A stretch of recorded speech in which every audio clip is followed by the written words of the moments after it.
નમસ્કાર વિદ્યાર્થી મિત્રો, રે ઓપ્ટિક્સના વિડિયો નંબર 3 માં તમારું સ્વાગત છે। અત્યાર સુધીમાં આપણે વિચલનની ચર્ચા આખી પૂરી કરી દીધી છે અને આશા રાખું કે જે ડીપીપી માં દાખલા આપ્યા હતા એ તમારે આન્સર આવી ગયો છે। છતાં પણ જો ડીપીપી ના આન્સર ન આવ્યા હોય તો હવે આપણે આ વર્ષમાં એવું જ કરવાનું છે કે આખી ડીપીપી પહેલા આવવા દેવાની છે, એ તમારે સોલ્વ કરવાની છે, હાથે સોલ્યુશન ઉપર આધાર રાખવાનો નથી। એટલા માટે અમે તમને લોકોને સોલ્યુશન મોકલવાના નથી, એટલીસ્ટ ફિઝિક્સમાંથી તો નહીં આવે। અને જો ડાઉટ આવે ડીપીપી માં તો તમારે મને ડાઉટ ક્લાસમાં પૂછવાનું અને પછી જ્યારે ચેપ્ટર પૂરું થઈ જશે ત્યારે આખાનું સોલ્યુશન એક સાથે તમને મળી જશે અને ત્યારે પછી જે કંઈ પણ તમારે ડાઉટ હોય એક્સ્ટ્રા એ પછી પાછું પૂછી લેજો। ઓકે, તો હવે આશા રાખું કે તમારે ડીપીપી ના આન્સર આવ્યા હશે અને આજે આપણે ચાલુ કરવાનું છે કે અલગ અલગ ભ્રમણ આપવાથી પરાવર્તિત કિરણ છે એનું કેવું ભ્રમણ થાય। એટલે કે ધારો કે આ અરીસો મેં રાખ્યો સ્થિર, એટલે અરીસો સ્થિર રાખીને આપાત કિરણને ભ્રમણ કરાવવાનું છે। એટલે કે ધારો કે પદાર્થ અહીંયા હોય તો ધીમે ધીમે આમ ફેરવવાનો છે, એની વાત છે। હવે ધારો કે આ આપાત કિરણ અહીંયા છે તો પછી આ લંબ દોરો, આ એનો આપાત કોણ થશે અને સેમ કોણ ઉપર એક કિરણ પાછું જશે, આ શું થઈ જશે પરાવર્તિત કિરણ પકી, અને આ થઈ જશે આકી આપાત કિરણ, આવું થશે। હવે ધારો કે આને હું આમ ફેરવું છું, હે ને, કઈ દિશામાં? વિષમ ઘડી દિશામાં। ધારો કે આપાત કિરણને આલ્ફા જેટલા ખૂણે વિષમ ઘડી દિશામાં ફેરવું તો પછી આ થશે નવું કિરણ, આ શું થઈ ગયું નવું આપાત કિરણ, હે ને। કેટલો ખૂણો આપણે ફેરવો તો કે આલ્ફા, એ આ કેટલો છે આલ્ફા, તો પછી નવો આપાત કોણ કેટલો થાય I ડેશ બરાબર થાય આખો ખૂણો કેટલો I, એમાંથી આલ્ફા બાદ કરવાનો એટલે I માઈનસ આલ્ફા થશે। બોલો સમજાણું? ફરીથી આ આખો ખૂણો છે I, એમાંથી આલ્ફા આપણે બાદ કરી નાખો, આ થઈ ગયો તમારો નવો આપાત કોણ। તો આ પરાવર્તિત કિરણ ક્યાં પરિભ્રમણ પામે? ફરીથી કહું છું, આપાત કિરણને મેં આવી રીતે એટલે કે વિષમ ઘડી દિશામાં ફેરવું તો પછી પરાવર્તિત કિરણ આમ વિષમ ઘડી દિશામાં ફરે કે સમઘડી દિશામાં ફરે? તો જો આપાત કોણ ઘટે તો પરાવર્તિત કોણ પણ ઘટવાનું, એટલે કે નવું પરાવર્તિત કિરણ તમને આવું મળે અને આ ખૂણો પણ કેટલો I ડેશ, બોલે તો I માઈનસ આલ્ફા। એટલે કે જો આપાત કિરણને તમે વિષમ ઘડી દિશામાં ફેરવો તો પરાવર્તિત કિરણ સમઘડી દિશામાં ફરે, વિરુદ્ધ દિશામાં ભ્રમણ થશે, હે ને। એટલે કે અચ્છા જોઈએ કેટલું ભ્રમણ થાય છે, તો આ I ડેશ કેટલો થઈ ગયો, એ પણ I માઈનસ આલ્ફા થશે, તો પછી આ ખૂણો કેટલો થશે, એ આલ્ફા થશે। ક્લિયર છે? આખું સમમિતિ તો તમને દેખાય છે, તમારે એની તારવણી કે લખવાની નથી, લખવું હોય તો લખજો, આ માહિતી પણ છે। બાકી તમને એટલું તો સમજાઈ ગયું કે જેટલું આપાત કિરણને ફેરવશો પરાવર્તિત કિરણ એટલું જ ફરશે પણ વિરુદ્ધ દિશામાં। એટલે કે અહીંયા આલ્ફા લખ્યો છે ને, આપણે આલ્ફા કરતા થીટા રાખો। શું કામ થીટા? એ હમણાં સમજાવું। આલ્ફાની જગ્યાએ આપણે થીટા રાખીએ કે આપાત કોણને થીટા જેટલું વિષમ ઘડી દિશામાં ભ્રમણ કરાવતા પરાવર્તિત કિરણ થીટા જેટલું જ પરંતુ સમઘડી દિશામાં ભ્રમણ કરશે, એટલે કે થીટા r પરાવર્તિત કિરણનું ભ્રમણ બરાબર થશે માઈનસ થીટા I। માઈનસ શું? સમઘડી હોય તો વિષમ ઘડીમાં, ને વિષમ ઘડી હોય તો સમઘડીમાં। અને એમ કે આપાત કિરણ છે એનો ઓમેગા આપેલો હોય, એંગ્યુલર વેલોસિટી એટલે કે કોણીય વેગ આપેલો હોય તો એ ઓમેગા r બરાબર કેટલું થાય માઈનસ ઓમેગા I થાય, અને કોણીય પ્રવેગ આપેલો હોય એટલે આલ્ફા r બરાબર માઈનસ આલ્ફા I થાય। એટલા માટે અહીંયાથી આલ્ફા મેં હટાવી દીધો। બોલો ક્લિયર છે? તો આટલું તો આવડશે। થોડોક પ્રકાશ આવે છે બેકગ્રાઉન્ડમાં, ચલો એ હરખું કરી નાખું।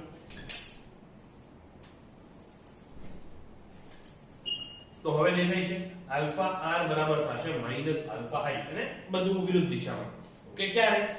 અરીસો સ્થિર છે, અરીસો જ્યારે ફેરવવામાં આવે ત્યારે શું થાય એ જોઈએ। જો પહેલા કિસ્સામાં આપણે શું કર્યું કે અરીસાને સ્થિર રાખીને આપાત કિરણનું ભ્રમણ કરાવ્યું, હવે આપણે આપાત કિરણ સ્થિર રાખીને અરીસાનું ભ્રમણ કરાવીએ અને પછી છેલ્લે બેને ભેગા કરી દઈશું। બેને ભેગા કરવામાં આપણે અલગથી થિયરી ડિસ્કસ નહીં કરી, બેને ભેગા કરવામાં આપણે સીધો એક દાખલો લઈ લઈશું, તમને કોન્સેપ્ટ ક્લિયર થઈ જશે। તો હવે આપણે શું કરવાનું છે કે આ આપણો અરીસો, એના ઉપર આ એવું આપાત કિરણ, તો અહીંયા લંબ બનશે અને ખૂણો આપાત કિરણ આ કરે, પરાવર્તિત કિરણ આમ જશે, આ ખૂણો કેટલો I અને આ ખૂણો કેટલો એ પણ I। આમાં તો કોઈ ડાઉટ નથી। હવે આપણે શું કરવાનું છે કે આપાત કિરણને સ્થિર રાખવાનું છે અને અરીસાને ફેરવવાનો છે, આપાત કિરણને સ્થિર રાખવાનું છે અરીસાને ફેરવવાનો છે. આ આકૃતિ મારી સાથે સાથે જરૂર પડે તો વિડિયો પોઝ કરીને ગણતા જાજો, નહીતર પછી સીધી ખાલી આમ કુદરી બનાવી હોય એવું લાગશે કે કઈ રીતે ક્યાંથી ક્યાં જાય છે કાંઈ ખબર પડશે નહીં. હજી જે પીડીએફ આપી છે એમાં તો અલગ અલગ કલરથી લીટી દોરેલી છે, હજી કલર થોડી ખબર પડશે, એનું બધું કાળે કાળું દેખાય. એટલે આકૃતિ વાળી સાથે સાથે દોરતા જજો. તમારી પાસે પણ વધીને કેટલા 3 કે 4 કલરની પેન છે, પણ ધ્યાન રાખીને દોરજો. ઓકે, હવે ધારો કે આ અરીસાને હું થીટા જેટલું ફરીથી વિચલન આપું છું, એટલે કે ફેરવું છું, તો આ થીટા છે અને કયો ખૂણો આ, કેટલું ફેરવું છે થીટા જેટલા ખૂણે. હવે શું થશે, તો લંબાઈ સાથે સાથે ફરે ને, આ અરીસો છે, આ લંબ છે, તો પછી આ આમ જ ફરશે. અરીસો ફરે તો અરીસાની સાથે દોરેલો લંબ પણ બદલાઈ જશે. આ ધારો કે n, તો હવે નવો લંબ આવશે એ થશે n ડેશ. નવો લંબ શું થઈ ગયો, n ડેશ. જો બધી ડિટેલમાં ડિસ્ક્રિપ્શન તમને પીડીએફ માં આપેલું છે, એટલે અહીંયા દોરવામાં ધ્યાન આપજો. ઓકે, પીડીએફ માં જોવાનું કે નામ ઉપર ધ્યાન રાખતા નહીં. ફરીથી કહું છું, અરીસાને મેં ફેરવો એટલે આ થઈ ગયો નવો અરીસો, તો પછી આ થઈ ગયો નવો લંબ, અને આ જૂના લંબ અને નવા લંબ વચ્ચે ખૂણો કેટલો, એ પણ થીટા. જો આ ખૂણો થીટા હોય તો આ ખૂણો પણ થીટા થાય, એનો ખબર છે. હવે નવો આપાત કોણ કેટલો થાય, એ આ આખો થાય. નવો આપાત કોણ એટલે શું, આપાત કિરણ એ લંબ સાથે બનાવેલો કોણ. હવે તો આ લંબ છે તો એ કેટલો થશે, i વત્તા થીટા થશે. તો પછી જે પરાવર્તિત કિરણ હશે એ આ લંબ સાથે i વત્તા થીટા ખૂણો બનાવતી દિશામાં જવાનું છે. તો પછી જે પરાવર્તિત કિરણ છે એ આમ ક્યાં જશે, જે અહીંયા કેટલો ખૂણો બનાવશે, i વત્તા થીટા. બોલો આ ક્લિયર છે? ઓકે, જો આપાત કિરણ તમે ચેન્જ કર્યું નથી, તમે ફક્ત અરીસાને ફેરવો તો જે આપાત પરાવર્તિત કિરણ આમ હતું હવે આમ આવી ગયું. એ તમારે આ શોધવાનું છે કે આ ખૂણો કેટલો થાય છે. બોલો આ સમજાણું તમને કે પહેલા જે પરાવર્તિત કિરણ હતું અને હવે જે પરાવર્તિત કિરણ છે એને કેટલું રોટેશન માર્યું એ આપણે ગણવાનું છે. તો પહેલા આપાત કિરણ સ્થિર છે ને, એટલે બધી જ ચર્ચા આપણે આપાત કિરણની સાપેક્ષે કરશું. જો આવું છે, પહેલા આ આપાત કિરણ અને આ પરાવર્તિત કિરણ, એ બંને વચ્ચે ખૂણો કેટલો હતો, તો કે 2i. હે ને, આ આપાત કિરણ અને આ પરાવર્તિત કિરણ, આ ખૂણો i, આ ખૂણો i, તો બે વચ્ચે ખૂણો કેટલો હતો, 2i હતો. હવે બે વચ્ચે ખૂણો કેટલો છે, તો કે 2i વત્તા થીટા. સમજાય છે? ફરીથી કહું છું, ચલો હજી એકવાર થોડીક વધારે ક્લિયર આકૃતિ દોરીને સમજાવું તો ક્યાં દોરીએ, અહીંયા દોરો. આ આપણું આપાત કિરણ અને આ હતું તમારું પહેલા પરાવર્તિત કિરણ. તો એમાં આ વચ્ચે આ ખૂણો કેટલો હતો, તો કે 2i, જેટલો આપાત ખૂણો હોય એનો ડબલ. પછી જ્યારે તમે અરીસાને ફેરવો એટલે પરાવર્તિત કિરણ થોડું કામ થઈ ગયું. એ પરાવર્તિત કિરણ ધારો કે આ પહેલું પરાવર્તિત કિરણ, આ બીજું પરાવર્તિત કિરણ, એ બંને વચ્ચે ખૂણો કેટલો છે, તો કે નવો આપાત કોણ કેટલો, 2i + θ ને. તો આ કેટલું થઈ જશે, નવો ખૂણો મોટો એ થશે 2i + θ. બોલો હવે ક્લિયર છે?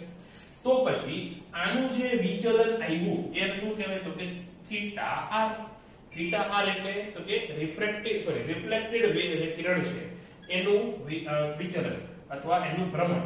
તો θr બરાબર થશે 2i + 2θ - 2i. આ માઈનસ આ, એને આટલું જ આપણે ગણવું છે, એટલે મોટા ખૂણામાં જે નાનો ખૂણો 2i બાદ કરી નાખો. તો પછી 2i તો કેન્સલ, અને આ કેટલું આવ્યું, 2θ. એટલે કે અચ્છા, θ ને આપણે θm થી દર્શાવો. θm શું કામ, θm એટલે મિરર નું રોટેશન. θm એટલે મિરર. ક્લિયર છે? તો પછી θr કેટલું આવે, તો કે મિરર નું જેટલું તમે રોટેશન કરો એનું ડબલ. અને ધન અહીંયા કે ઋણ આવ્યું નથી, એટલે જો મિરર ને તમે સમઘડી ફેરવો તો પરાવર્તિત કિરણ પણ સમઘડી ફરે, અને જો મિરર ને તમે વિષમ ઘડી ફેરવો તો પરાવર્તિત કિરણ પણ વિષમ ઘડી ફરે, અને એ પણ ડબલ. બોલો ક્લિયર છે? એવી જ રીતે પછી ઓમેગા અને આલ્ફા ની પણ ગણતરી કરી શકો. તો કે ઓમેગા r બરાબર થાય 2 વખત ઓમેગા m. જો અરીસો ઓમેગા m જેટલા કોણીય વેગથી ફરતો હોય તો તમારું રોટેશન 2 વખત ઓમેગા m જેટલી કોણીય વેગથી થશે. એવી રીતે આલ્ફા r બરાબર 2 આલ્ફા m. બોલો આમાં હવે કોઈ ડાઉટ નહીં હોય? ઠીક છે?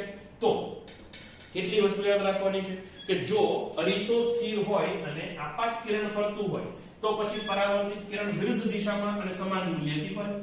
અને એનાથી ઊંધું, જો મિરર ફરતો હોય અને આપાત કિરણ સ્થિર હોય તો પછી પરાવર્તિત કિરણ છે સમાન દિશામાં પરંતુ ડબલ મૂલ્યથી ફરશે. ઓકે, હવે આનો ઉપયોગ કરીને એક દાખલો જોવાનો છે. તો લખો ઉદાહરણ નંબર 9, સમતલ અરીસા પર એક કિરણ અરીસા સાથે, ક્યાં? અરીસા સાથે, ઓકે, આપાત કોણ આપ્યો નથી, અરીસા સાથે ખૂણો આપેલો છે. જો કે આ દાખલામાં એનું કઈ કામ નથી, પણ આ તો એક આઈડિયા લેવા માટે, ઓકે, કે કઈ રીતે દાખલા પૂછાય. તો અરીસા સાથે 30 ડિગ્રીના કોણે આપાત થાય છે. જો આપાત કિરણ 10 ડિગ્રી સમઘડી અને અરીસો 20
નું જેટલું મૂલ્ય સરખું પણ વિરુદ્ધ દિશામાં, એટલે માઈનસ થીટા આઈ લખાય.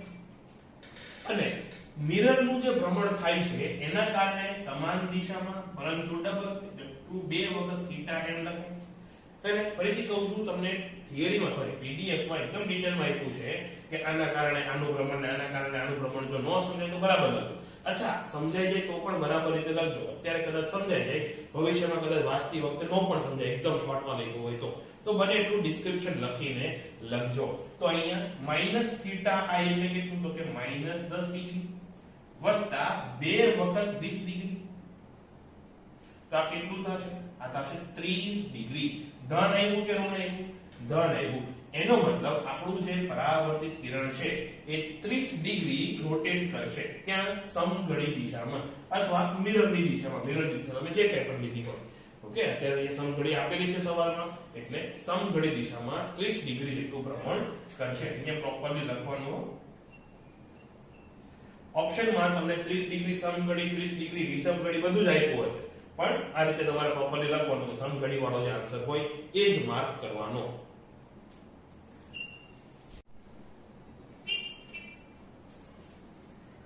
હવે ઉદાહરણ નંબર 9 અથવા દાખલા નંબર 9, કે આકૃતિમાં દર્શાવેલા અરીસા 1 અને અરીસા 2 ને અનુક્રમે ω1 અને ω2 જેટલું ભ્રમણ આપવામાં આવે છે. અને પછી એના બે કન્ડિશન આપી છે. પહેલી કન્ડિશન એવું કહે છે કે ω1 બરાબર ω2 અને બંને કેવા છે? ω સમઘડી. એટલે કે બંનેને સમઘડી દિશામાં ફેરવવાના છે અને એ પણ સરખા કોણીય વેગથી, બંનેને સરખા કોણીય વેગથી સમઘડી દિશામાં ફેરવવાના છે. તો તમારે CD નું ભ્રમણ, અચ્છા CD ક્યાં છે? તો આ A, અહીંયા B, આ C અને D, એટલે કે આ જે ફાઇનલ પરાવર્તિત કિરણ છે એનું ભ્રમણ શોધવાનું છે. અને બીજા કેસમાં શું કહે છે? તો કે કેસ 2 માં ω1 તો ω જ છે, એ પણ સમઘડી, પણ ω2 એ ω છે પણ વિષમઘડી. એટલે કે બીજા કેસમાં પહેલાને સમઘડી ફેરવવાનો, બીજાને વિષમઘડી ફેરવવાનો છે. અને એમાં પણ CD નું પરિભ્રમણ શોધવાનું છે. બોલો, ક્લિયર છે? તો પછી હવે આપણે જોઈએ કે CD નું ભ્રમણ કેટલું થાય. તો CD નું ભ્રમણ કોના કારણે થશે? તો કે એક તો બીજા અરીસાના રોટેશનને કારણે પ્લસ BC ના રોટેશનને કારણે થશે. હેને?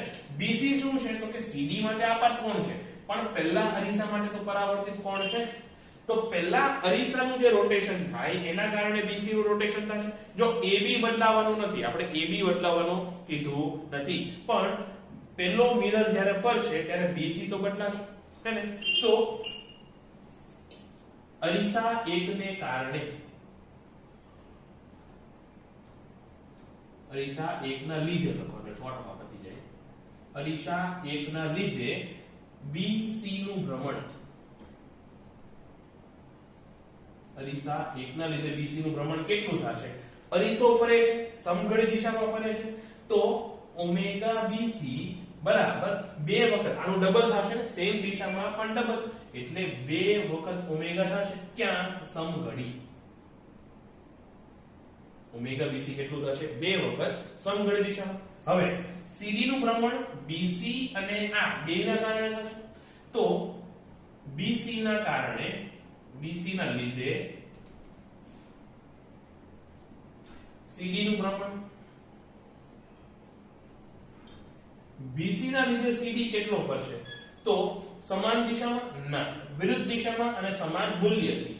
એટલે ઓમેગા CD આને તમે 1 કહી દો. 1 શું કામ? BC ના કારણે અને મિરર ના કારણે બે રીતે આવશે ને, એટલે ઓમેગા CD1 એ કોના કારણે? BC ના કારણે. એ કેટલો આવશે? તો કે -2 ઓમેગા, સમાન મૂલ્યનો પરંતુ વિરુદ્ધ દિશામાં. અને અરીસા 2 ના લીધે CD નું ભ્રમણ, સમાન મૂલ્યનું અને સમાન દિશામાં? ના, ડબલ મૂલ્યનું અને સમાન દિશામાં. તો ઓમેગા CD અને 2 આ કેટલું આવશે? ઓમેગા CD 2 આવશે, એ 2 ઓમેગા પરંતુ સમઘડી. જો એ માઈનસ લખ્યું એટલે વિષમઘડી, એટલું સમજી જશો ને. તો પછી કુલ ભ્રમણ કેટલું? કુલ ભ્રમણ થશે 0. શું કામ? એ તમે હરકો લખો, ઓમેગા CD1 વત્તા ઓમેગા CD2 માઈનસ 2 ઓમેગા વત્તા 2 ઓમેગા બરાબર 0. એટલે કે CD નું કોઈ પણ જાતનું ભ્રમણ થશે નહીં. હવે વિડિયો પોઝ કરીને તમારે બીજા માટે અત્યારે જવાબ ગણવાનું છે અને જવાબ નીચે કોમેન્ટમાં લખવાનો છે. જવાબ તમને PDF માં પણ મળશે અને અત્યારે હું ગણાવવાનો નથી. ઓકે, PDF માં તમને જવાબ મળશે અને જે DPP છે એમાં હજી આનો ત્રીજો ભાગ હું એડ કરી દઈશ કે ઓમેગા વિષમઘડી દિશામાં છે અને ઓમેગા 1 વિષમઘડી અને ઓમેગા 2 સમઘડી દિશામાં છે, એ પણ હું એમાં એડ કરી દઈશ. અને ત્યાં સુધી તમારે પહેલા આનો જવાબ ખાલી નીચે કોમેન્ટમાં લખવાનો છે અને બાકી નોટબુક જે બનાવો એમાં લખવાનો છે. આ દાખલો હું અહીંયા પૂરો કરું છું. ચલો ગણિત ના કે તમારે જેવું કોણ છે ને. ચલો તો આની ગણતરી કરીએ. તો ખોટું ભૂસી નાખ્યું. ચલો પાછું લખું. અરીસા 1 ના લીધે BC નું ભ્રમણ સેમ જ આવશે, કાઈ સુધારો આવશે નહીં. એટલે ડાયરેક્ટ લખું છું ઓમેગા BC બરાબર થશે 2 ઓમેગા. એટલે જ કહું છું ખોટું ભૂસી નાખ્યું. આ લેવા દીધું હોત તો સારું હતું. પછી BC ના ભ્રમણને લીધે, એટલે કે BC ના લીધે CD નું ભ્રમણ એ પણ સેમ જ આવશે. BC ना લીધે CD નું ભ્રમણ कितना होगा रे भैया? तो समान मूल्य समान मूल्यનું પરંતુ વિરુદ્ધ દિશામાં, એટલે ઓમેગા CD1 બરાબર થશે -2 ઓમેગા. એની પછી હવે અહીંયા ચેન્જ આવશે કે અરીસા 2 ના લીધે CD નું ભ્રમણ, અરીસા 2 ના લીધે CD નું ભ્રમણ એટલે ઓમેગા CD2. અચ્છા, હું આશા રાખું તમે લોકો વિડિયો પોઝ કરીને હાથે ગણતા હશો, જોકે બધાય ગણશે એવું મને આશા નથી, પણ એટલીસ્ટ જે લોકો સિરિયસ છે એ લોકો વિડિયો પોઝ કરીને હાથે તો ટ્રાય કરજો. સેમ લોજિક યુઝ કરવાનું છે. હવે અરીસો 2 ક્યાં ફરે છે? એ ફરે છે વિષમઘડી દિશામાં. તો પછી CD ક્યાં ફરે? CD પણ ફરે વિષમઘડી દિશામાં અને એ પણ ડબલ થી. એટલે અરીસો 2 કેટલા ઓમેગા થી ફરે છે? તો કે સિંગલ ઓમેગા. તો પછી CD નું ભ્રમણ કેટલું આવશે? -2 ઓમેગા. માઈનસ શું કામ? કારણ કે આ ઓમેગા ખુદ માઈનસ છે અને એટલે -2 ઓમેગા થશે વિષમઘડી દિશામાં. તો પછી CD નું કુલ ભ્રમણ, CD નું કુલ ભ્રમણ ઓમેગા CD બરાબર ઓમેગા CD1 વત્તા ઓમેગા CD2 અને આ કેટલું થશે? -4 ઓમેગા. એટલે કે આ બંનેને જો તમે ઓમેગા થી ફેરવો તો CD કેટલાથી ફરશે 4 ઓમેગા જેટલી કોણીય વેગથી, અને એ પણ વિષમ ઘડી દિશામાં. તો આ થઈ ગયા તમારા જવાબ. હવે ડીપીપી માં જે દાખલો આપ્યો છે એ તો એટલી સાથે ટ્રાય કરજો, નહીતર પછી હવે ડાઉટ ક્લાસમાં ડિસ્કસ કરશું. તો ભ્રમણના દાખલા અહીંયા પૂરા. જો દાખલા તમારે આવા જ આવશે કે જો સમજાવવા બેસો તો 8-10 મિનિટ કાઢી નાખે, અને જો હાથે ગણવા બેસો તો 2 મિનિટમાં દાખલા સોલ્વ થઈ જાય. જો આખી સ્પીડ આવી ગઈ તો 1 મિનિટમાં 2 દાખલા પણ થઈ જાય. તો નીટમાં આ જ ટાઈપના દાખલા પૂછાય. નીટમાં આવું જ કરે કે તમને તમારી સ્પીડ કેટલી છે, તમારે 1 કલાકમાં 45 સવાલ અટેમ્પ્ટ કરવાના હોય ને, એટલે તમારી સ્પીડ જ ચેક કરવાની હોય. તો જો તમે સમજ્યા હશો તો આ ટાઈપના દાખલા એકદમ ફટાફટ થઈ જશે. ભલે અત્યારે વિડીયોમાં આપણે 2-4 દાખલા જ થાય, પણ જો સમજ્યા હોય તો ફટાફટ દાખલા તમારે પૂરા થશે. તો નીટ વાળા આ ટાઈપના દાખલામાં ખાસ ફોકસ કરજો, એ ટાઈપના દાખલા જ પૂછાવાના છે. ઓકે, હવે અહીંયા દાખલા પૂરા થાય છે. હવે આગળ પાછું થોડી થિયોરિટિકલ ચર્ચા કરવાની છે. પીડીએફ માં તમને દેખાતું હશે કે વસ્તુ અને પ્રતિબિંબની ચર્ચા કરવાની છે.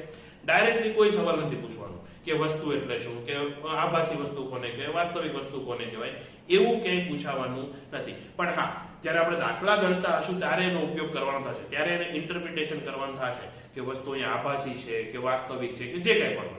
એટલે વસ્તુ અને પ્રતિબિંબનું એકદમ ઇન્ટ્રોડક્શન આપી દઉં. હું પણ અહીંયા કંઈ લખવાનું નથી, તમારે પણ અત્યારે કંઈ નથી લખવાનું, પછી પીડીએફ માંથી પ્રોપરલી કોપી કરી દેજો. ઓકે, તો પહેલા વસ્તુ કોને કહેવાય? તો કે આપાત કિરણો જ્યાંથી આવતા હોય, ધારો કે આવી રીતે આપાત કિરણ છે તો એક અહીંથી ક્યાંથી આવતા હશે, એટલે કે આપાત કિરણો જ્યાંથી ઉદ્ગમ પામતા હોય એને કહેવાય વસ્તુ.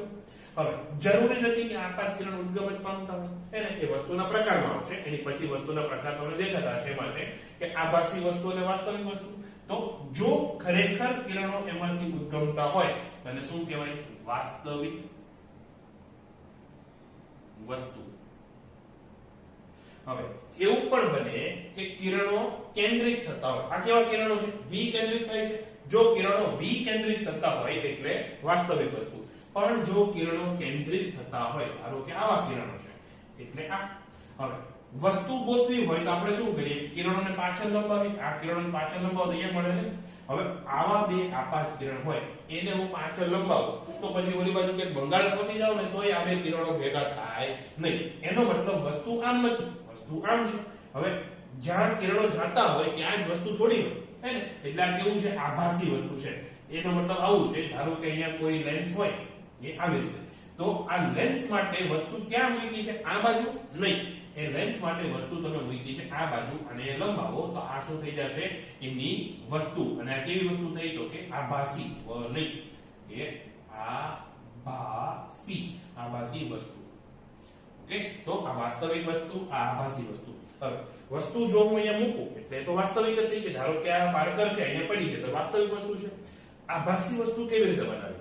તો આભાસી વસ્તુ તમે એ રીતે કોઈ વસ્તુ મૂકીને બનાવી શકો નહીં. એ જ્યારે તમારે બે ઓપ્ટિકલ વસ્તુ એટલે કે લેન્સ હોય, મિરર હોય, કંઈ પણ હોય, બે ઓપ્ટિકલ વસ્તુનું કોમ્બિનેશન લો, બે કરતી વધારે, ત્યારે તમને આભાસી વસ્તુ મળે. ફોર એક્ઝામ્પલ, ધારો કે કોઈ સમાંતર કિરણો આવે છે.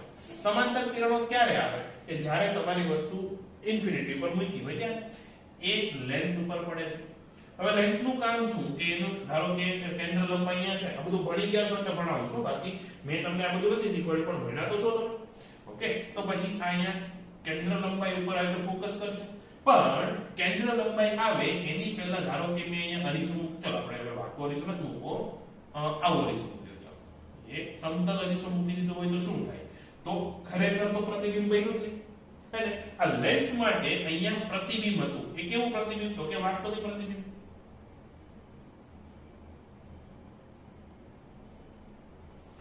કોના માટે? લેન્સ માટે. લેન્સ માટે આ શું થઈ ગયું? વાસ્તવિક પ્રતિબિંબ. પણ આ જે અરીસો છે એના માટે તો આવનાર કિરણ શું હતા? આપાત કિરણ હતા ને. લેન્સ માટે આ કિરણ પરાવર્તિત છે, સોરી વક્રીભૂત કિરણ છે. પણ આ મિરર માટે તો આ કિરણ કેવા છે? આપાત કિરણ. તો એના માટે તો આમ ક્યાંક વસ્તુ હશે, પણ વસ્તુ જો ગોતવા જાવ તો મળે એમ નથી, કારણ કે બે અનંત સુધી જાય છે. તો પછી એનો મતલબ વસ્તુ આમની આમ છે, અને આ થઈ ગઈ એના માટે વસ્તુ. કોના માટે? આ મિરર માટે. તો મિરર માટે આ કેવી થઈ ગઈ? તો કે આભાસી વસ્તુ. આભાસી વસ્તુ કોના માટે? અરીસા માટે. પાછું સમજાવું છું કે આ જે ટપકું છે એ શું છે? તો કે લેન્સ માટે વાસ્તવિક પ્રતિબિંબ છે, પણ લેન્સનું પ્રતિબિંબ અરીસા માટે શું થઈ જશે? વસ્તુ, અને પણ કેવી? આભાસી વસ્તુ. તો ફરીથી એક વખત પાછો ડિફરન્સ ક્લિયર કરી દઉં કે જો આપાત કિરણ વિકેન્દ્રિત થતા હોય તો વસ્તુ કેવી? વાસ્તવિક. જો આપાત કિરણ કેન્દ્રિત થતા હોય તો વસ્તુ કેવી? આભાસી. એવી રીતે પ્રતિબિંબમાં આવે. જો પરાવર્તિત કે વક્રીભૂત કિરણ વિકેન્દ્રિત થતા હોય તો પછી પ્રતિબિંબ કેવું? આભાસી. ઊંધું આભાસી. જો પરાવર્તિત કિરણ વિકેન્દ્રિત થતા હોય તો તમારે પાછળ લંબાવવું પડે, ત્યારે જે તમને પોઈન્ટ મળે એ શું થઈ ગયો? આભાસી પ્રતિબિંબ.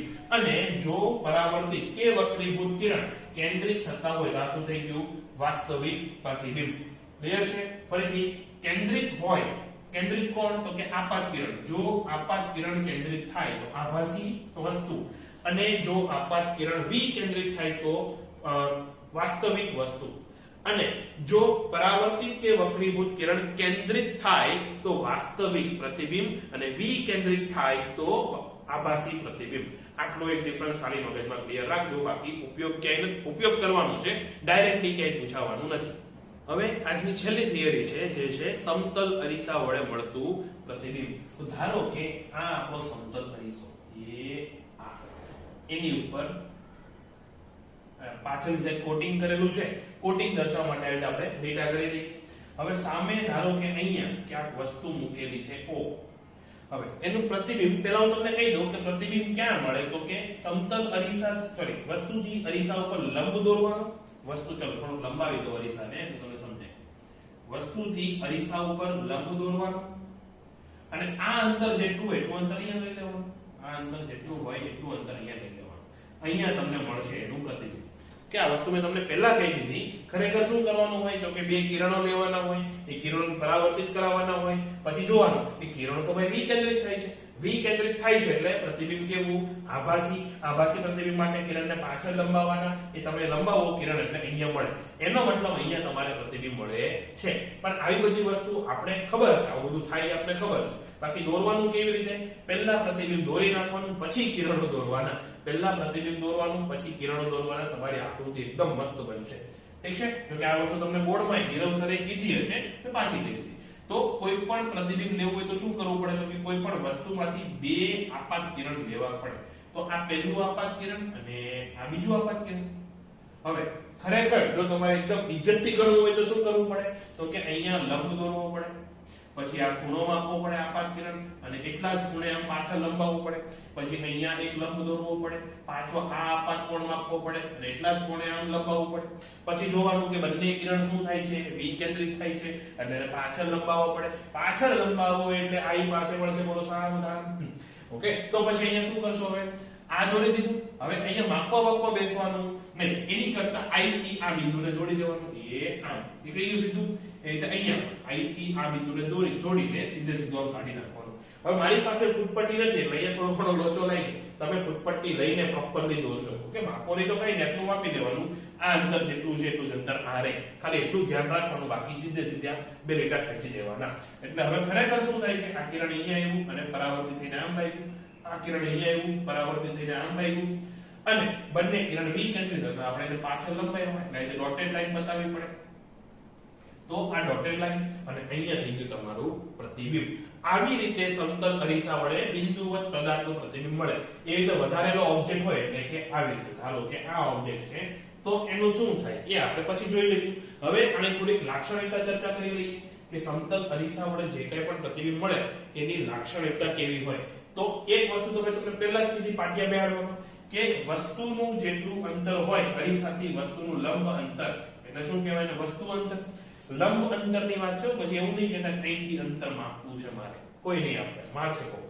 ઓકે, તો આ જે લંબ અંતર છે એટલું જ આ લંબ અંતર થશે v. એટલે કે જેટલું વસ્તુ અંતર છે એટલું જ પ્રતિબિંબ અંતર હશે. પ્રતિબિંબ અંતર એટલે શું? તો કે પ્રતિબિંબનું અરીસાથી લંબ અંતર. પછી બિંદુવત વસ્તુ અને બિંદુવત પ્રતિબિંબ ને જોડતી રેખા, એટલે કે આ રેખા બિંદુવત વસ્તુ અને બિંદુવત પ્રતિબિંબ, બિંદુવતની વાત છે, એને જોડતી રેખા એ અરીસાને હંમેશા લંબ જ હોય. એવું ન થાય કે અહીંયા એક અરીસો છે, અહીંયા વસ્તુ છે તો પ્રતિબિંબ અહીંયા મળે. આવું નહીં થાય. અને આ ખૂણો અહીંયા કોઈ 90 સિવાયનો કોઈ પણ ખૂણો બનશે નહીં. અને એનો એક દાખલો પણ આવે. એક દાખલો જો લગભગ શોર્ટમાં કરાવી દઉં, નથી કરાવો, ચાલો છોડો, એની પછી લઈ લઈશું દાખલો. પણ શું સમજ્યા તમે કે વસ્તુ અને પ્રતિબિંબને જોડો તો પછી જે રેખા બને એ અરીસાને લંબ જ રહેવાની છે. હવે જો વસ્તુ વધારેની હોય એટલે કે આવી રીતે હોય એ આમ, તો પછી આના તળિયાનું પ્રતિબિંબ તો અહીંયા મળ્યું, એવી રીતે આના માથાનું પ્રતિબિંબ અહીંયા મળશે. એટલે પણ આનું જે કદ છે, ધારો કે h ઊંચાઈ છે, તો આ ઊંચાઈ જે h ડેશ બનશે એ બંને કેવી હશે? સરખી હશે. અરીસામાં તમે જુઓ તો તમારું વજન જેટલું હોય ને, તમે જાડા હોય તો તમે જાડા જ દેખાય, પતલા હોય તો પતલા જ દેખાય, લાંબા હો તમે તો અરીસામાં તમે લાંબા જ દેખાવ, અને ટૂંકા હો તો ટૂંકા જ દેખાય. હવે ક્યાંક સાયન્સ ફેરમાં કેવા ક્યાંય જોયું હોય, અમુકમાં જાડા બતાવે ને પતલા ઠીંગણા બતાવે ને એવા અરીસા આવે, એ શું હોય છે? એ ખરેખર વક્ર અરીસા હોય છે. બાકી જો એકદમ ફ્લેટ, એકદમ સમતલ અરીસો હોય તો તમારું જે કંઈ પણ કદ છે અરીસામાં સામે પ્રતિબિંબમાં પણ સેમ કદ જ દેખાય. બીજો એક પોઈન્ટ છે જે બહુ મહત્વનો છે, એમાંથી કદાચ ટ્વિસ્ટ કરીને એમસીક્યુ પૂછવું હોય તો પૂછાય, મતલબ કે તમને કન્ફ્યુઝ કરીએ એવું કે પ્રતિબિંબ રચાવવા માટે વસ્તુ અરીસાની સામે જ હોવી જરૂરી નથી. પ્રતિબિંબ રચાવવા માટે વસ્તુ અરીસાની સામે જ હોવી જરૂરી નથી. ધારો કે આ તમારો અરીસો અને અહીંયા તમે વસ્તુ રાખી છે, તો શું આનું પ્રતિબિંબ બનશે? હા, બનશે. અરીસાને આ એકદમ ડોટ ડોટ ડોટ ડોટ કરીને લંબાવી દો એટલે કે આપણે ખબર પડે કે લંબ અંતર ક્યાંથી લેવું એટલા માટે. તો અરીસાનું લંબ અંતર માપવા માટે આ તમે માપી દીધું u, એટલા જ અંતરે અહીંયા એટલે કે u બરાબર v અંતરે તમને મળી જશે તમારું પ્રતિબિંબ. પણ દેખાય કે નહીં એ જરૂરી નથી. પ્રતિબિંબ હંમેશા હશે, દેખાય હંમેશા એ જરૂરી નથી. એને કઈ દ્રશ્ય ક્ષેત્ર એ આપણે આવતા ક્લાસમાં જોઈશું. અત્યારે જો આનું પ્રતિબિંબ કઈ રીતે બને, તો કે ધારો કે એક કિરણ અહીંયા પડ્યું અને અંકિત ભાઈ ચલો ભાગવાવાળું કિરણ તો આપણે આપણી રીતે દોરશું ને, અને બીજું કિરણ અહીંયા પડ્યું, તો આ બે આ પાંચ કિરણ થઈ ગયા. તો પરાવર્તિત કિરણ એક આ થશે અને એક આ થશે, એટલે આ અને આ તો શું થઈ રહ્યું છે આપણે કે પાછળ તરફ લંબાવ્યા છે આવી રીતે. આ તમારી આકૃતિ છે. જો અરીસાની સામે વસ્તુ નહોતી અને સાઈડમાં હતી, છતાં એનું પ્રતિબિંબ બન્યું. પણ જો હું અહીંયા ઊભો હોઈશ તો મને એનું મારું પ્રતિબિંબ દેખાય એવું જરૂરી નથી. ધારો કે હું એમ કહું કે આટલા ભાગમાં અરીસો છે હે ને, અને હું અહીંયા ઊભો છું, અહીંયાથી અહીંયા જોવાની કોશિશ કરું તો મને મારું પ્રતિબિંબ દેખાય નહીં, પરંતુ અહીંયા સામે આટલે કોઈ વ્યક્તિ ઊભો હશે તો એને મારું પ્રતિબિંબ દેખાશે. તો પ્રતિબિંબ શું હંમેશા રચાય? હા, રચાય. પણ ક્યારે? હા, બીજી એક વસ્તુ એના માટે કન્ડિશન છે કે વસ્તુ અરીસાની આગળ હોવી જોઈએ. ધારો કે આ અરીસો પાછળ આ, અને વસ્તુને હું અહીંયા મૂકું, વસ્તુને અરીસાની જો પાછળ મૂકવામાં આવે તો પ્રતિબિંબ નો રચાય. જો વસ્તુ આગળ હોય તો હંમેશા પ્રતિબિંબ રચાય, પણ હંમેશા દેખાય એ જરૂરી નથી. પ્રતિબિંબને જોવા માટે તમારે એના દ્રશ્ય ક્ષેત્રમાં હોવું પડે. બસ આટલી વસ્તુ ખાલી ધ્યાનમાં રાખવાની છે. અચ્છા, અને છેલ્લો એક નાનો એવો પોઈન્ટ કહેવાનો રહી ગયો કે વસ્તુનું ડાબી જમણી બાજુ ઉલટાઈ જશે. એટલે જો તમે અરીસામાં જોઈને નકરા કરતા હોય અને તમે તમારો ડાબો હાથ ઊંચો કરો તો તમારું પ્રતિબિંબ શું કરશે? જમણો હાથ ઊંચો કરશે. એટલે ડાબી જમણી બાજુ ઉલટાઈ જાય. એટલે પેલું જે એમ્બ્યુલન્સ વાળું કારણ આપણે નાનપણમાં આવતું ખબર હોય તો કે એમ્બ્યુલન્સના અક્ષર છે ઊંધા હું કામ લખે? કારણ કે ગાડીના જો તમે મિરરમાં જુઓ ત્યારે તમને સીધા દેખાય, ડાબી જમણી બાજુ ઉલટાઈ જાય ને. એની ઉપરથી દાખલા પણ બનશે કે પાછું આવતા ક્લાસમાં. આ જે છેલ્લો દાખલો કરીને ક્લાસ અહીંયા પૂરો કરવાનો છે. તો અહીંયા આપણને આકૃતિ આપેલી છે, એમાં તમારે પ્રતિબિંબના યામ શોધવાના છે. આ y અક્ષ, આ x અક્ષ, અને જે આપણો અરીસો છે એને 45 ના કોણે રાખેલો છે. અરીસાને આપણે 45 ના ખૂણે, એટલે કે આ ખૂણો કેટલો? 45 ના ખૂણે તમે રાખ્યો છે. અને વસ્તુ મૂકેલી છે 0, d જેટલા અહીંયા ઉપર 0, d, એટલે કે y અક્ષ ઉપર d અંતર અહીંયા. અને હા, અરીસો પણ અહીંયા નીચે ટચ થઈ જાય છે. હવે શું કરવું? તો અરીસાથી આ જે વસ્તુ છે એ કેટલા ખૂણે છે? જો તો આ જે વસ્તુ છે એ કેટલો ખૂણો બનાવે? 45 નો ખૂણો બનાવે કે નહીં? એટલે કે હવે ધ્યાનથી, જ્યારે આના યામ શોધવાના હોય ત્યારે એકદમ ધ્યાનથી વસ્તુને જો મારે અરીસા ઉપર લાવવી હોય તો કેટલું રોટેશન કરાવવું પડે? 45. તો પાછું પ્રતિબિંબ સુધી જવા માટે પણ સેમ રોટેશન કરવું પડે. ફરીથી એક વખત કહી દઉં, ધારો કે આ આવો આકાર ચોખ્ખો, આ અરીસો, હવે અહીંયા ક્યાંક આ ખૂણે વસ્તુ છે, તો આ બાજુ કેટલું હશે? તો અહીંયા જેટલું રોટેશન કરાવવું પડે, ત્યાંથી બીજું આ બાજુ રોટેશન કરાવો. એ અહીંયા તમને વસ્તુ મળે. એટલે કે આ બિંદુથી સ્થિર રહીને અહીંયા આવવા માટે જેટલું રોટેશન કરવું પડે ત્યાંથી પ્રતિબિંબ સુધી જવા માટે પણ એટલું જ રોટેશન કરવું પડે. તો આને તમે નક્કર સળિયા જેવું ધારી લો અને પછી આમ રોટેટ કરાવ તો અહીંયા ક્યાંક તમે પહોંચશો હે ને 45 આમ ને 45 આમ. તો આ યામ કયા આવશે? તો આ અંતર તો તમારું ફિક્સ છે કેટલું d. તો આ યામ આવશે d, 0.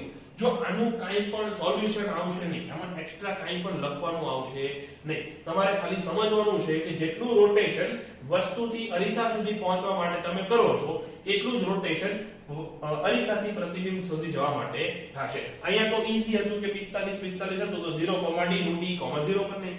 આની પછીનો દાખલો છે એમાં શું કરશો જરા વિચારીને કહો તો. હવે પીડીએફ જોયા વગર પ્લીઝ આન્સર આપજો એટલે ખબર પડે તમને પણ કે કેટલું આવડે છે અને મને પણ ખબર પડે કે કેટલા જણાને આવડે છે. તો આ અરીસો જે x અક્ષ સાથે 30 નો ખૂણો બનાવે છે. હવે વસ્તુ ક્યાં મૂકી છે? અહીંયા. એટલે કે d, 0 ઉપર ઉદ્ગમ બિંદુથી d અંતરે અને x અક્ષ ઉપર. હવે બોલો પ્રતિબિંબ ક્યાં મળશે? તો આ જે d લંબાઈનો એક સદિશ લઈ લો. ધારો કે શું કીધું મેં? d લંબાઈનો એક સદિશ લઈ લો, એને ફેરવો તો વસ્તુથી અરીસા સુધી જવા માટે મારે કેટલું કરવું પડે? 30 ડિગ્રી એકદમ ફાઇનલ છે. તો પછી 30 ડિગ્રી મતલબ કે અરીસાથી પ્રતિબિંબ સુધી જવા માટે 30 ડિગ્રી ફરવાનું. તો શું હું y અક્ષ ઉપર જઈશ આ વખતે? નહીં જાઉં. આ વખતે હું ક્યાં રહીશ? તો કે આટલે ક્યાં એ આમ જે 60 નો ખૂણો બનાવતું હોય એવા સદિશ ઉપર. અને એની લંબાઈ કેટલી? એની લંબાઈ પણ d. અને લંબાઈ બદલવાની નહીં. જો અહીંયા પણ એવું હતું, આ d લંબાઈ છે, અહીંયાથી અહીંયા d અને આ પણ d. એવી રીતે અહીંયા d લંબાઈનો સદિશ એને 30 ડિગ્રી ફેરવો, અરીસો આવી ગયો, પાછું 30 ડિગ્રી ફેરવો એટલે અહીંયા તમારે ઇમેજ i આવી જશે. બોલો ક્લિયર છે? તો પછી જે એવો સદિશ કે જે x અક્ષ સાથે 60 નો ખૂણો બનાવે અને જેની લંબાઈ d હોય તો એના જે હેડ આવે એના યામ શું આવશે? તો એ આવશે d cos 60, d sin 60. cos 60 એટલે કેટલા? 1/2 અને ઓલું √3b/2. આવી રીતે આ દાખલાની ગણતરી થશે. હવે એક દાખલો હું તમને અત્યારે અહીંયા આપીને છોડી દઉં છું, એનું સોલ્યુશન હું તમને આવતા ક્લાસમાં કરાવીશ. ઓકે, દાખલો અત્યારે અહીંયા આપીને છોડી દઉં છું, સોલ્યુશન આવતા ક્લાસમાં કરાવીશ. ત્યાં સુધી તમે ટ્રાય કરો રફમાં, ડીપીપી વાળી કે પાકી નોટબુકમાં નહીં. સાચો જવાબ આવી જાય તો પછી ના લેજો, તો પછી ભલે પાકી નોટબુકમાં લખી નાખો, મને શું ફરક પડે? મને શું ફરક પડે? પણ અત્યારે પેલા ખાલી ટ્રાય કરવાનું છે. તો આવું છે, રકમ લખતા નહીં હો અત્યારે, મતલબ પાકી નોટબુકની રકમ પછી લખાવીશ.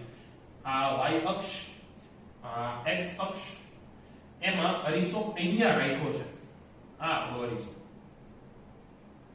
જે ખૂણો બનાવે છે 30. છતાં એક વખત કન્ફર્મ કરી લઉં પીડીએફ માં જોઈને, ખૂણો 30 જ છે ને, નહીં તો લોચો લાગશે. હા, ખૂણો બનાવે છે 30 અને આ જે યામ છે એ છે 1,0. અને આગળનો દાખલો જે હતો એમાં ઉદ્ગમ બિંદુથી હાલતા હતા આપણે. અત્યારે યામ ક્યાં છે? 1,0 ઉપર અને વસ્તુ રાખેલી છે ઉદ્ગમ બિંદુ ઉપર. વસ્તુ ક્યાં રાખી છે? ઉદ્ગમ બિંદુ ઉપર. તમારે કહેવાનું છે કે પ્રતિબિંબ ક્યાં મળશે, અને કોમેન્ટ કરવાની છે અથવા WhatsApp માં મોકલી દો કે પ્રતિબિંબનો યામ શોધો, અથવા એટલીસ્ટ એટલું તો કહી દો કે પ્રથમ ચરણમાં મળશે, બીજા ચરણમાં મળશે, ત્રીજા ચરણમાં મળશે કે ચોથા ચરણમાં મળશે. ઓકે, જે બેમાંથી જે કંઈ પણ તમને આવડે કહેવાનું છે. ફરીથી કહું છું, આ રીતનું સેટઅપ છે. અરીસો x અક્ષ સાથે 30 નો ખૂણો બનાવે છે અને વસ્તુને આપણે મૂકી છે ઓરિજિન ઉપર.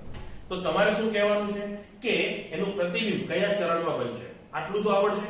અને જો આગળ હજી એક્સ્ટ્રા ગણવું હોય તો એ કયા એનું જે યામ આવે, હા એનું જે યામ આવે એ કેટલું આવે એ પણ કહેવાનું છે. જો કે ઇનડાયરેક્ટલી મેં તમને ચરણ તો કહી જ દીધું, પણ હવે આશા રાખું કે આ દાખલો આવડશે. બાકી આવતા ક્લાસમાં આપણે ડિટેલમાં ગણતરી કરવાની છે. તો બસ આજનો ક્લાસ અહીંયા પૂરો થાય છે. આશા રાખું કે તમને કંઈક મજા આવી હશે અને બાય.